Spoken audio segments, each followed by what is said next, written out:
Hello, ഞാനിപ്പം വന്നിട്ടുള്ളത് ഇരിഞ്ഞാലക്കുടയിലുള്ള വെള്ളാനിക്കാരൻ ജ്വല്ലറിയിലേക്കായിരുന്നേ. അതെ, ഇരിഞ്ഞാലക്കുടക്കാരെ സംബന്ധിച്ച് ഈ വെള്ളാനിക്കാരൻ ജ്വല്ലറിനെ കുറിച്ചൊരു ഇൻട്രൊഡക്ഷന്റെ ആവശ്യമില്ലെന്നറിയാം.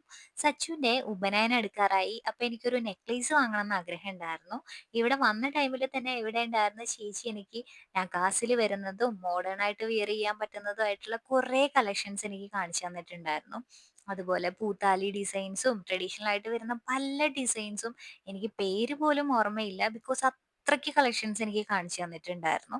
അതുപോലെ തന്നെ എനിക്ക് ജുമുക്ക ഞാൻ അധികം വെയർ ചെയ്യാറില്ല. ഹെയർ കട്ട് ചെയ്തതിന് ശേഷം ജുമുക്കാസും ഞാനൊന്ന് പെയർ ചെയ്ത് നോക്കിയിട്ടുണ്ടായിരുന്നു. വളരെ ബ്യൂട്ടിഫുൾ ആയിട്ടുള്ള ജുമുക്കാസ് ആയിരുന്നു.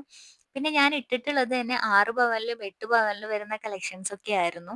അപ്പൊ തന്നെ വെഡ്ഡിംഗ് സീസൺ ഒക്കെയാണ് വരുന്നത്. വെഡ്ഡിങ്ങിനൊക്കെ നിങ്ങൾക്ക് ബഡ്ജറ്റ് ഫ്രണ്ട്ലി ആയിട്ട് നോക്കുന്നവരാണെന്നുണ്ടെങ്കിൽ യുണീക്ക് ആയിട്ട് നിങ്ങൾ കളക്ഷൻസ് നോക്കുന്നുണ്ടെങ്കിൽ നിങ്ങൾക്ക് പെയർ ചെയ്തിട്ട് തന്നെ ഡിസൈൻസ് നിങ്ങൾക്ക് ഇവിടുന്ന് എടുക്കാവുന്നതാണ്. അത്രയും നല്ല കളക്ഷൻസ് ആയിരുന്നു. അതുപോലെ ഇതൊരു കുവൈറ്റി ഡിസൈൻസ് ആണ്. കുവൈറ്റി ഡിസൈൻസും 5ഉം 6ഉം 8ഉം പവനിലൊക്കെ വരുന്ന നല്ല കളക്ഷൻസ് ഇവിടെ അവൈലബിൾ ആണ്. അതുപോലെ ഡയമണ്ട്സിന് ഇവിടെ സെപ്പറേറ്റ് കളക്ഷൻസ് തന്നെയുണ്ട്. അപ്പം ബഡ്ജറ്റ് ഫ്രണ്ട്ലി ആയിട്ട് യുണീക്ക് ഡിസൈൻസ് ആണ് നിങ്ങൾ നോക്കുന്നതെന്നുണ്ടെങ്കിൽ നിങ്ങൾക്ക് തീർച്ചയായിട്ടും പറ്റിയൊരു ഓപ്ഷനാണ് വെള്ളാനിക്കാരൻ ജ്വല്ലറി. അപ്പോൾ ഒന്നും നോക്കണ്ട, ഞാൻ ഓൾവേസ് സജസ്റ്റ് ചെയ്യുന്നത് വെള്ളാനിക്കാരൻ തന്നെയാണ്.